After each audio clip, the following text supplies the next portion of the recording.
Mais uma vez aí, certo?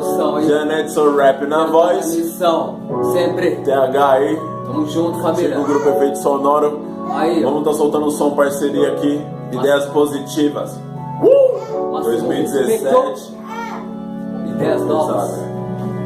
Bem.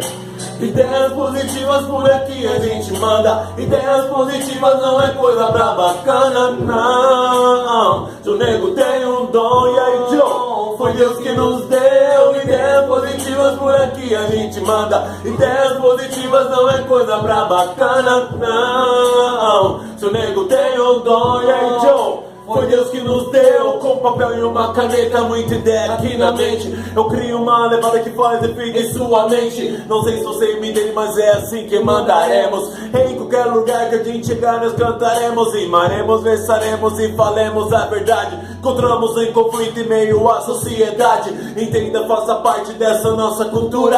Talento não se compra, ele nasce nas ruas. Essa é nossa cultura que no momento cada dia cresce. Muita gente não desaguenta e se aborrece. Olha lá aquele neguinho de calça larga, cabelo black. No momento deve estar incentivando dos moleques. Moleque, no momento então me escute. Diretamente da favela, mais um preto de atitude que não se ilude, dá a volta por cima. Eu luto pelo jovem paz na periferia. Ideias positivas por aqui a gente manda. Ideias positivas não é coisa pra bacana, não. Se o nego tem um dom, e aí, Joe? Foi Deus que nos deu. Ideias positivas por aqui a gente manda. Ideias positivas não é coisa pra bacana, não. Se o nego tem um dom, e aí, Joe? Foi Deus que nos deu ideias de evolução, Janete TH. Na contenção, na construção de mais uma rima e que dispara na quebrada. Podemos ser melhor e foi na arte que eu me encontrei